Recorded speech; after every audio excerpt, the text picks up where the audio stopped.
Hey guys, and welcome to our first episode of Replay to Review, where we go back and replay video games to see if we still like them. As always, my name's Adam, this is Josh. Say hi, Josh. Hey. And this week we're going to be talking about Final Fantasy 15 Royal Edition. Is that way you edit in the... We'll see.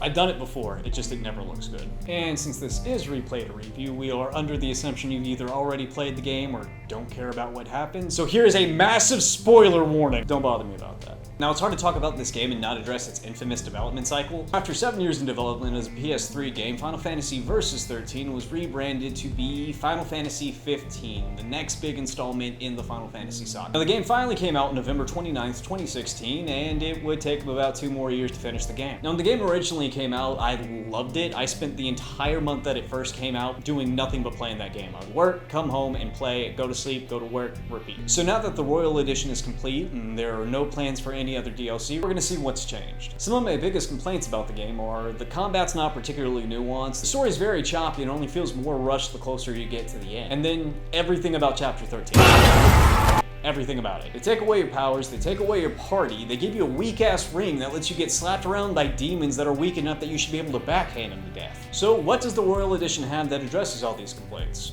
Well, quite a bit actually. The combat doesn't change too much. You still press the circle button to attack, hold it to do a flurry of attacks, and then you switch between weapons or your magic grenades. One enhancement that has been added to the gameplay though is you can finally play as your party members. Pretty early on in the game, each character has an ability to unlock to let you play as them on the battlefield. And even though that's something that probably should have been in the game in the first place, it is cool to finally be able to see how these guys fight. And it's incredibly satisfying the first time you shoot an Iron Giant in the face with an RPG. Not only do you get to play as each of these characters in the game, each character has their own story that lets you know exactly how each one of them is tied to Noct and what it is that keeps them from leaving his side. You find out that as strong as Gladio is, he still has his insecurities about being Noctis' shield. You find out that Prompto was a clone designed by the Empire to become a Magitech soldier, the exact enemy you've been spending countless hours attacking without mercy throughout the game. And you find out that Ignis knows a lot more than he lets on, and he'll do anything he can to help Noctis reach his goal. Now, one caveat to that is there's only a tutorial to play as each of the characters in their respective episodes. At no point in the main game are you able to go through and sort of review how to play as these guys. So if this is your first time playing the game, you have to choose between stumbling through the controls or spoiling the whole last half of the story, depending on who you want to play as. That would have to be another complaint of mine, is that each of the episodes feel just like that. Episodes. Their own story that is told outside of the core game, and ultimately I felt more obligated to play them than excited to play them. And while they were still fun and I enjoyed them far more than I expected to, I still wish there was a way that they could have woven those better into the actual game, so I wouldn't have to jump out of my playthrough just to figure out why Ignis is blind now. But again, it is a whole lot of fun to play as them, and I'm glad they added it. Now, as well as these episodes, there's also episode Arden, which I felt weird about adding because I still had to pay $5 for that on top of the Royal Edition, as well as the previous season pass I had already bought. But it is a really cool story. You get to not only see how Arden became powerful as he is, but you also see what motivates him to get to this revenge point against Noctis. So if you want the full Final Fantasy 15 experience, you do have to play this DLC as well as all the previous DLCs, and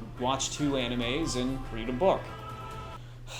Another complaint I had about the game is how they chose to release the story. Most games, you expect the game to tell you the story. You play the game, you get the story. That's not the case for Final Fantasy 15. You have the Brotherhood anime, which shows how Noctis met each of his party members. You have the Arden anime, which leads up into episode Arden, so again, very necessary. I forgot about Kingsglaive. Yeah, there's a whole nother movie you have to watch to show how the Lucian Empire was destroyed and exactly how horrible that was. What's the book called?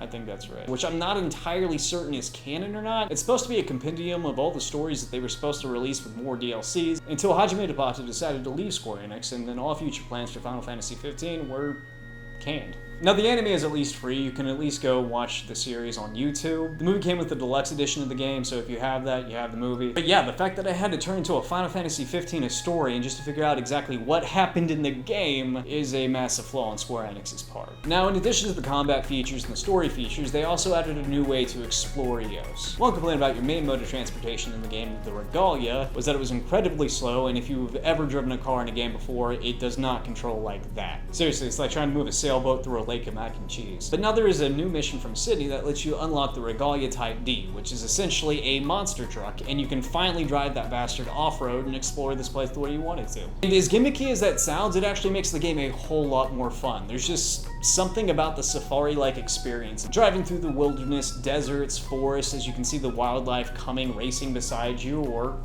accidentally getting run over. I'm driving a 12-ton sports car. If you didn't see it coming, it's on you at that point. You do get a couple of new items with this version of the game as well, big ones being a couple of items that prevent your stamina from running out, as well as an item that prevents you from setting Prompto on fire, which I have no clue why that was a thing to begin with, and I also don't know why Prompto's always the one in the way of my fire. Prompto, you know how much hairspray you use. Stay away from the open flame. Never fear, Prompto's here!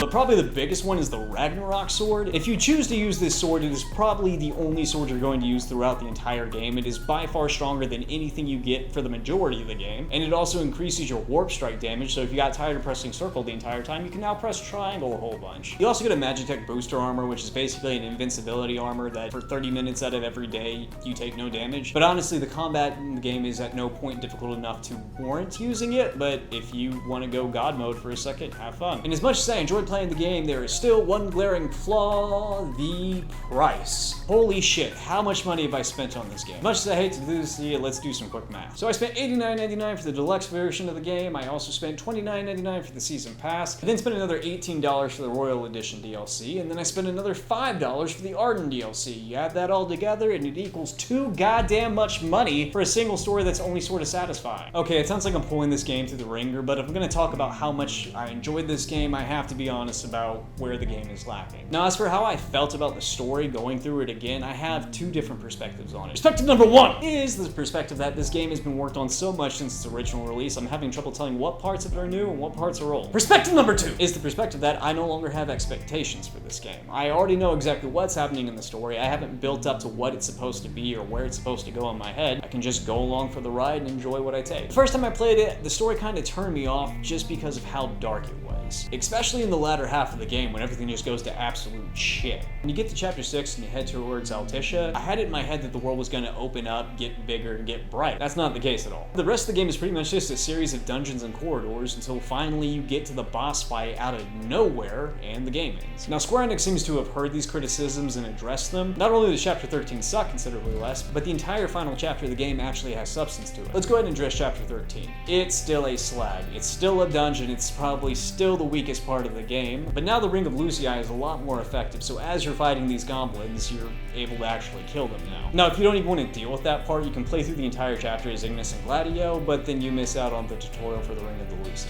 And once you conclude this god-awful chapter, you are then absorbed into the crystal, see a cutscene with Bahamut, which I can't remember from the first time. It may have been there, but again, so much has been added, I can't tell you what was originally there and what wasn't. But he explains to Noctis exactly what is happening, why it has to happen, and why Noctis is the person to do it. And once you emerge from the crystal, instead of going straight into the final boss fight, you do have a final day with your friends. And it maybe only added about an extra hour or two of playtime, but I was more than happy to take every minute I could with Gladio, Prompto, and Ignis again. You also get to see this really nice moment where Noctis acts as king, speaks to his people, speaks to his glaive. It's really cool because even with just that short scene, you can see so much more growth in Noctis than you did in the original game. Now, speaking to the perspective of knowing what happens in the story, I feel like I can appreciate all the darkness that I didn't like before. Just like Noctis, you're spending the entire time trying to get to the destination as fast as you can, only to realize that the best time of your life was the journey along the way. And I feel like that's something everyone can relate to. We don't realize that we're living in the best time of our lives until we find ourselves yearning for those days much later. With that perspective, you realize that this story isn't a bachelor party adventure. It's about spending one last trip with your friends before you have to make the necessary sacrifices. And again, that really helps me appreciate the darkness in the game. This world of Eos is ending. The reason why everything seems so bad is because it is. You have empires at war with one another, you have people dying, you have people turning into demons, which I didn't realize the first playthrough. The only hope is that a young king, the last king of the Lucii, sacrifices himself to save the entire world. So when he does finally have to sacrifice himself, he's not just sacrificing himself to save the world, he's sacrificing himself to save every single person he loves. And honestly, I can appreciate that darkness to the point where I feel like it makes chapter 13 a little understandable. The game is trying to break you. Your powers are gone, your party is gone, you have never been more alone than you are in this second. It wants you to understand how important Noctis' connections are, and he really isn't the person he is without his friends around him. So as you're sitting there frustrated, about to break your controller, you are feeling very much the same emotions that Noctis is feeling in that moment. Are there better ways to get that story across without compromising gameplay?